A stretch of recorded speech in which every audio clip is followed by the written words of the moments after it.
Hello and a very warm welcome back to my YouTube channel. My name's Nick Jones. I work as a full-time dog behaviourist in the Worcestershire County, but all around that area, West Midlands, down the M5, up the M5, down the M40, you name it, I've pretty much been there. So I've spent a bit of a time this morning trying to get my camera angle and my sound right. I appreciate that many of you may well watch YouTube on your television, which is what I do quite a bit.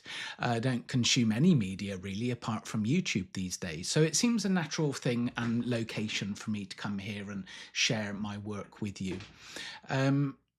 I'm aware of quality consumption, let's say. So I've tried, I have rather upgraded my microphone, so my sound should be good. I'm using my iPhone for video. I'm trying to make the whole process for me as a creator as friction-free as possible. But I've just...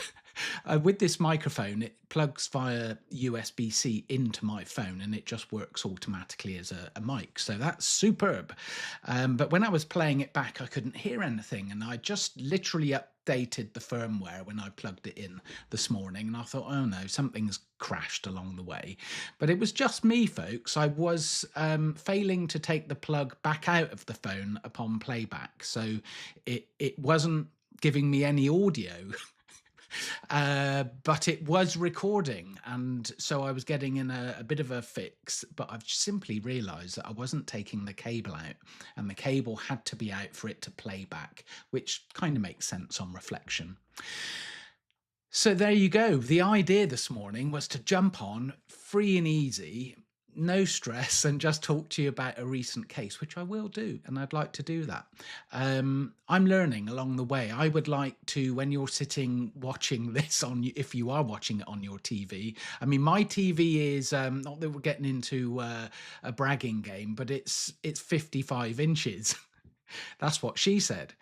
And a lot of people, but that's not that big these days. I go into a lot of homes with TVs much bigger than mine.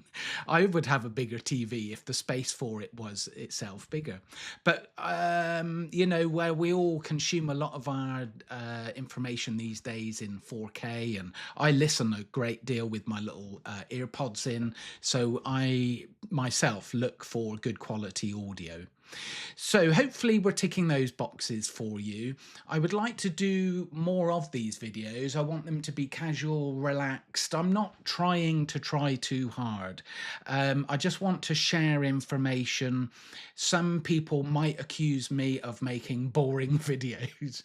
But look, I'm not trying to make a documentary or a movie for you. What I would like to do is to share knowledge and information, okay? This is my way of doing things. I think you'll find that in the dog behavior world, the way I go about my work is not particularly unusual or different from many others. But of course, we always should appreciate that there are many different ways of approaching and addressing any situation, whether that's a dog behavior problem or, I don't know, how to valet a car. So there's lots of different ways of doing it, provided we all get there in the end and do so in an ethical and calm way. That's really what we're looking for. We're not looking to press or push dogs through a program that isn't appropriate or suitable for them. I look to work in depth, for hand in hand with the owner and of course the dog, so that we really end up with what you might call a little bespoke solution. There is a good deal of information freely available on the internet and in books, and I contribute to that information. I think I was looking back on some comments on a video I made a few years ago about resource guarding, and I must confess a couple of these comments had slipped me by. But the comments were along the lines of, well, this is great, but too much talk and not enough demonstration. I get it. I'm guilty of that. But I don't run a dog behavior center where I can then just sort of whip a mic on and get a colleague to hold the camera, and then we've naturally got some nice footage and B-roll or A-roll to put in that video. So I don't have that luxury. I do, however, Often take photographs and little bits of video during a visit, and if it's appropriate, and if I am given permission, and I should say any video you see here on my YouTube channel has always been given permission. I tend to avoid not waivers, what's the word? Like a sheet where you sign it off. I think a waiver may be the word. But I don't like doing things formally, provided I have a verbal go ahead.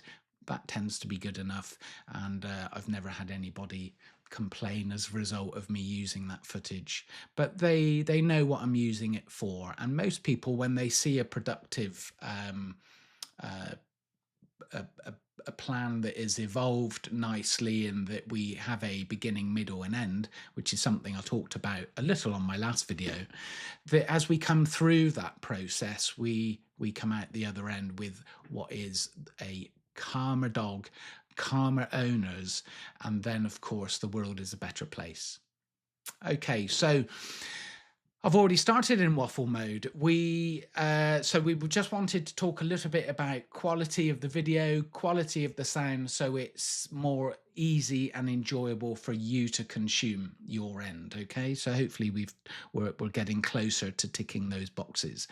The real problem I'm getting frustrated with is the light here in the office. Now I have, on a nice bright day, and it has been quite bright on and off, I've got quite a large arced window facing me, so it lights my face well, but much to my annoyance I hate the reflection on my glasses. Okay, now I could take them off because I'm not reading anything and I'm not really having to look at anything, but everything now has a slight blur, which isn't fun for me. And my notes, which I'd like to talk through here, are slightly out of focus. So removing my glasses puts me at a disadvantage. And what we could do, of course, is to cover that window and then create artificial lighting. But that's not quick and easy, is it? I'm going to have to start messing about and doing things before I even get to the video, which I know will slow me down and in essence will stop me from getting involved. So I'll work on those things into the future. So thanks for your cooperation in that respect. Okay, so look, in this case, I'd like to talk about a little Jack Russell Terrier by the name of Teddy. I tend not to give owners names on my on these videos because it just keeps things simple. What was Teddy doing? Well, essentially, Teddy had quite a serious case of nighttime separation anxiety. And he was also quite a reactive little dog because he had a bumpy start. He was brought to the UK from Ireland. He's presently 3 years of age. And the owner has him from, let's say, January. So it was probably going back September 25, thereabouts. And as I talk to you now, in March 26. So he had a lot of time to become the way he is. It's a lot of time as well for him to be missing exposure to concepts like how to greet people in the home calmly, how to stay on his own at night so he could relax and not have the owner up and down and causing distress. In essence, I'll read you some of the initial inquiry notes, actually. So Teddy was a rescue dog from the RSPCA. He was very stressed and quite scared of men initially, even when... yes, he seems to continue to have separation anxiety even when he is left and the owner goes upstairs. He was barking at night. He was soiling in his bed space at night. The owner was having to go down consistently to resettle him through the night. He walks well on the lead, but will lunge at some people. Not good meeting other dogs on a walk. Okay, so that's the essence of it. Now, with my work, I always see people on 2 visits 99% of the time. And given that I know I have a part 1 and a part 2 to do my job, I then try to have a sense of order in how we're going to address the behaviors in front of us, and to really, what is the priority? Well, the priority for a dog like Teddy is to bring about calm, to reduce the amount of stress in his life on a moment to moment, hour to hour, day to day basis. That stress needs to be brought down. How can we bring stress down? Well, that is done through management, ensuring that he is unable as best we can to not practice behaviors that we don't want him to practice. So let me break these down without giving you, because you need to keep in mind, please, that each of my visits, although I don't time them, it's very common for a first visit to be about 3 hours. And I'm trying to encapsulate everything here into, say, a 20-odd minute video. All right. So that is a key aspect to keep in mind. The night times for owners and for a small dog are absolutely essential. I don't know about you, but I know that if I don't get a good night's sleep, I'm not performing anywhere near my best the next day. If I was to not sleep well on a regular and consistent basis, things would start to get a bit frayed around the edges. For me, certainly. And so most owners and most dogs are no different in that respect. When I came into the home, little Teddy was in the arms of the owner as I came to the door. And what we asked him to do was to put them down on the floor, and to use a lead on Teddy, so that the owner was not lifting him up and keeping him sort of away from everything so much. Obviously, we don't want our dogs to do anything untoward, but equally we need to start not lifting a little dog up, which small dogs can fall foul of this by their owners simply picking them up on a regular basis, because it's easier to manage them if we have them in our arms. Then not too much can go wrong. But also from a dog's perspective, it's up here, the consciousness of the dog is up here in its head, it's right next to the owner. It feels, you could imagine, that quite strongly in a defensive if somebody was coming into the house. So there was a touch of that going on. Because this little dog was not wishing to be left alone at any time, the owner was working from home, and on the desk, because he was small enough, was a bed for him, and he was placed in his bed on the desk. And so, as you might imagine, if I come back a bit and we're typing on the keyboard, we've got a little dog here. So this is reinforcing on a regular basis this idea, or the concept for the dog certainly, of being able to have constant access to the owner. The owner would inevitably be giving constant eye contact, touching, talking to the dog, on a regular basis. Now, if we have a balanced dog with zero issues, we might well be able to do that type of thing without really having any concern about how the dog then takes that to heart or not, or how that may affect the dog. And so the simple point here is that, given that Teddy would not wish to be left alone at night, we certainly need to start to create a greater balance in the day, so that at night time there wasn't anything too difficult for little Teddy to cope with. What I mean by that is that if we're being very intense with our dog throughout the day, giving constant eye contact, verbal reassurance, constant touching, maybe constant treating, it's too much, because when we get to the point of wishing to leave the dog alone at the end of the day, that's all taken away from the dog by default, and the dog is quite likely to feel a bit lost or complain as a result. And little Teddy's complaints were very genuinely, they were genuine, and they were very strong and insistent. He had to have his mum especially come back to him. Now, his lady owner is a lovely lady and was very caring to Teddy. And of course, at night, when he was getting upset, the owner would come down, and try to settle him, which would work, and then get to a point where she felt she could go back to bed again. But inevitably, in this case, certainly, as soon as she was going back to bed, he would start up again. So it was even getting to the stage where the owner was sleeping near or in the same room as Teddy, so as to give him the peace that he required so that he could sleep, and of course for the lady owner and everybody else in the home so that they could sleep as well.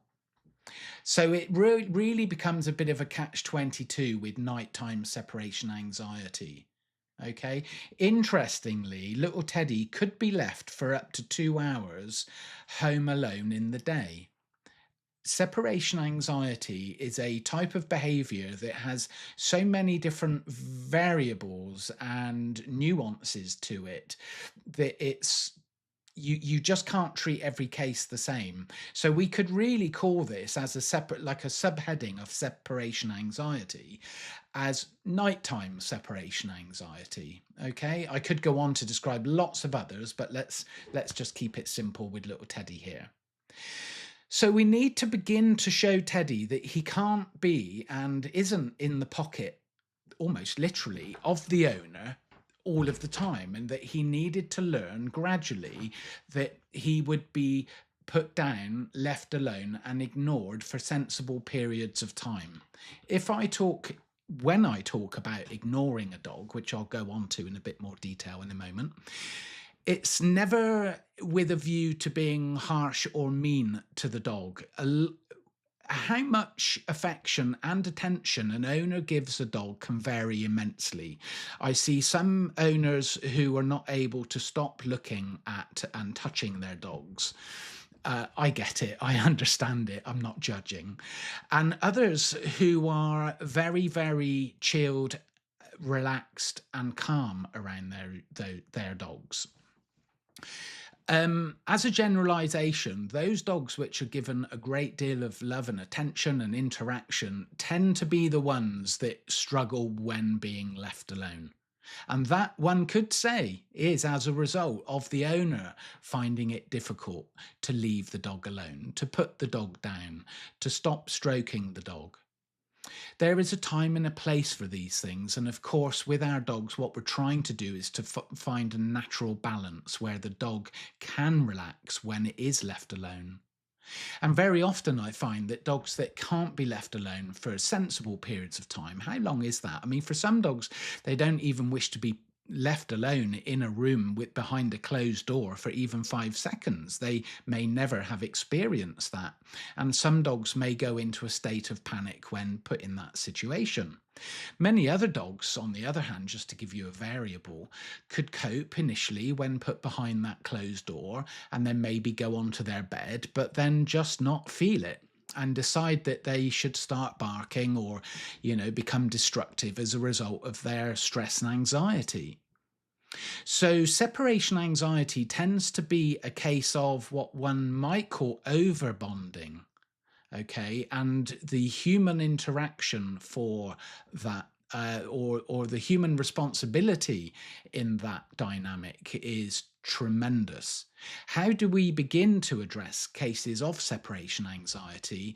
Well, a lot of it comes from the owner. There's a little plan I often use called the attention diet. And as that name suggests, what we're actually doing is giving the dog less than it is used to. Okay, but we do this. I won't go into specifics of the attention diet because I know it could take too long to describe. There's too many little ins and outs of it. I may well make some of these plans available as a resource later on, but I'm not quite at that stage yet. In many respects, I'm still out there just doing the work, and that's my priority and that's my joy. And so, that's where we are at the moment. So with cases of separation anxiety, they vary a great deal. And we began with little Teddy to agree a few concepts. Let me go through those in no particular order. One was that I asked the owner not to lift Teddy up at all under any circumstances, keep a lead on him in the home so that if he needs to be managed or stopped, he was very small. He was a lovely traditional sort of size. His bottom and chest was probably that. So this is not a big dog, and could easily go up under an arm. And I love lifting dogs up. I'll be the first to confess. If a dog's liftable, I like to do that. Not that they all appreciate it. So we agreed to keep him on the floor. We agreed also to implement this idea of the attention diet. So in the first week, there was a marked reduction in looking, talking, and touching between the owner and the dog. Why is this? Well, we're trying to bring down and reduce the expectation on the dog's part, um, of those things, of being given that attention. We, for example, agreed to stop placing him up on the desk as the lady owner was working. He's now comfortably on a lovely bed on the floor, where he still enjoys the company of the owner, but it's not quite so intense. How did we address the nighttime situation? Because that was one of the big issues. After a few days of implementation of the attention diet by the owner, um, we were able then to say we're not returning to the dog at all at night. Now, thankfully, the house is a slightly bigger house, and where the rest of the family sleep, it's away from the noise of the dog. So I gave a condition where I'm saying, look, please stop returning to the dog at night, end of, because we need to break that expectation. Okay. And cutting a long story short, about 2, 3, 4 weeks, we had a few calls between us. Teddy is now able to go through the night without noise. There's no soiling, peeing or pooing in his bed area.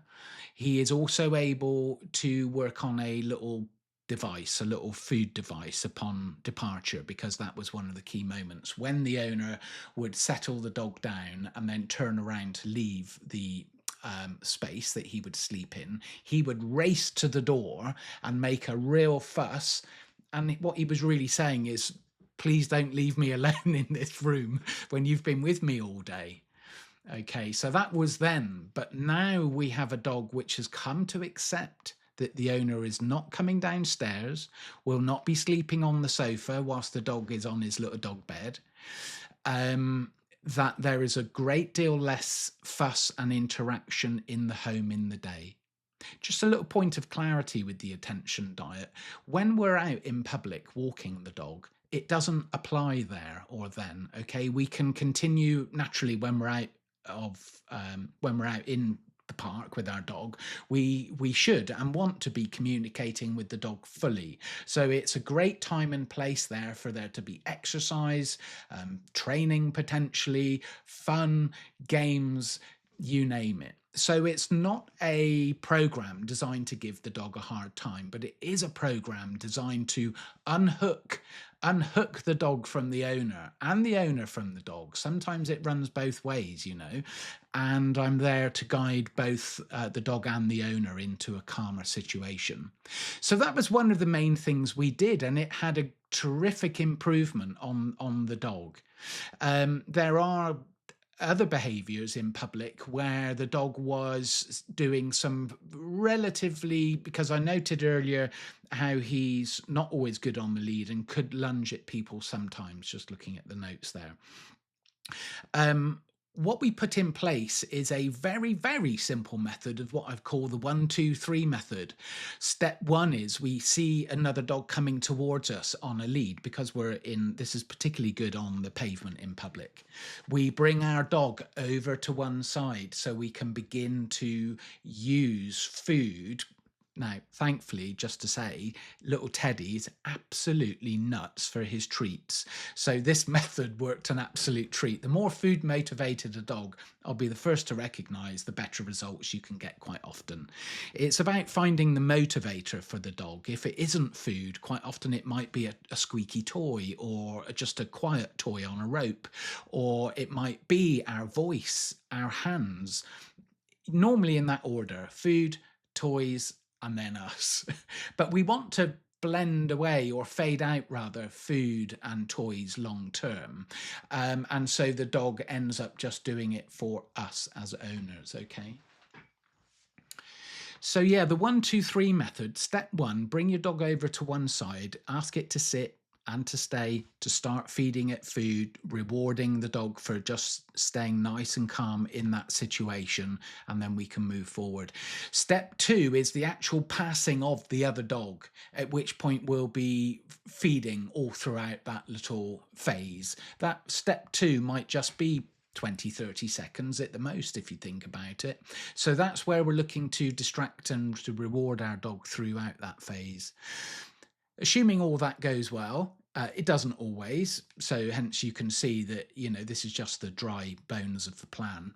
But assuming that does go well, then we can look around us and move on and carry on with the walk as we were, and that would be stage 3. And we can repeat the 1, 2, 3 stages consistently whenever the dog sees, let's say, if the dog was just simply a bit stressed when seeing other dogs on the lead, well, I would normally suggest that we actually desensitize everything around that as well. So maybe mums pushing push chairs, or kids on scooters, anything, older people with sticks or frames.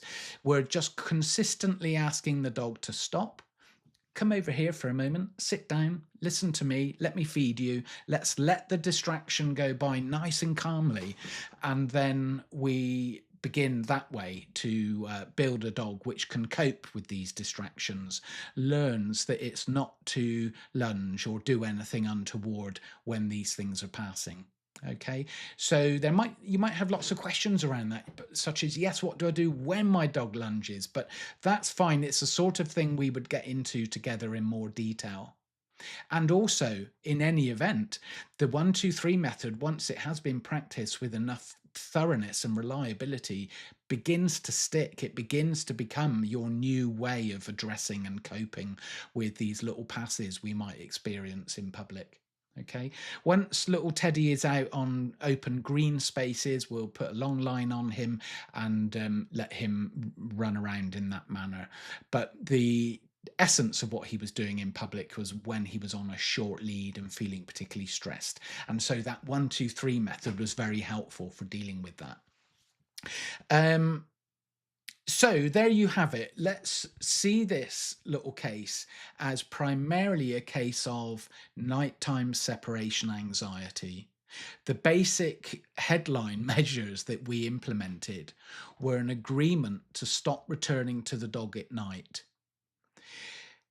That can be a painful process for the dog and the owner, but I rather often come to homes and dogs where that practice has been perpetuated for weeks or months. And in my experience, the best way to get out of that catch-22 situation is just to agree to stop it. When leaving little Teddy, he was given, we tried a few different things. We certainly tried a licky mat, which he enjoyed. These are like little silicone mats that will often have suckers, and they go down on the floor or maybe on an upright surface, and then the dog can spend a little bit of time, so we won't overload it at night, just enough to say cause a 5-10 minute distraction for when the owner's leaving. Then the dog knows over time, because it does take time for the dog to learn this, that the owner isn't going to come back. When the owner does come back in the morning, there is initially some ignoring. Rather than to come in and go, "Hi Teddy, have you been a good boy? I've missed you, oh la la la." That is all the good sorts of tones to perpetuate the problem. What we want to do is to breeze in without any sense of concern or excitement or stress. We flick the kettle on, we just check around, make sure the house is in one piece, let the dog out for a toilet break, bring him back in. You could then be saying sit on, or on your bed, sit down, a bit of calm praise potentially, or you could still be ignoring. It depends on where you are in the attention diet program, but I would hold your hand through that. The attention diet is and does require some careful thought between us. It's not a casual thing. Not all dogs are put on it, but I have to say, the attention diet is and can be very powerful when used correctly in the right circumstances. So there you have it, little Teddy, the Jack Russell Terrier. I have a few little photographs of him and maybe some tiny little bits of video as well. I will try to always add as much as I can, but please remember, I'm not on a visit there to take photographs and video and get distracted. I'm really there to make all my notes with the owner, to, you know, go through and create a report at the end. And so all of these, you know, that's a sort of paper work. It's not much paperwork, but, you know, keeping on top of that and staying focused on the outcome is most important. If I start going to visits and get distracted because I'm trying to create some YouTube footage, you know, I don't think the outcomes will be as good. So thank you for watching. Don't forget to like and subscribe. If you have any questions on this video or any sort of similar behaviors, let me know. Remember, I'm not really here to sell you anything. I want to share my knowledge. This is, or has been, these little plans have been developed over nearly 25 years of looking at similar cases on a day-to-day basis. And these methods is a lot of repetition actually in the work. The key is to just make the plan fit in a bespoke way, in the nicest way to that particular dog, the owner, the family, the lifestyle circumstances. You know, is the owner working shifts, or are they not working at all? Are they retired? Are they working from home? You know, all these different scenarios have quite a big bearing in my experience on the outcomes. With separation issues, I like it, to be fair, when the owner is present. There's nothing wrong with being with your dog 24/7, but it's how you are interacting with your dog, how much access you're giving your dog to you. It's important, on that note about access, it's important that you try to find a balanced element of that, okay? In the home, in the day, with the attention diet, we are of course looking after the dog. We're not ignoring it to the point whereby we are ignoring the dog's basic needs. So toilet breaks, meal times, basic guidance as we come and leave the house or get in and out of a vehicle, that all continues, okay? But what the attention diet really drills down on is how much interaction, how intense, how frequent that is between the owner and the dog throughout the day. And that's the sort of thing we really get into on these cases. So thank you once again for watching. I hope to catch you again on my next video. And until then, bye for now.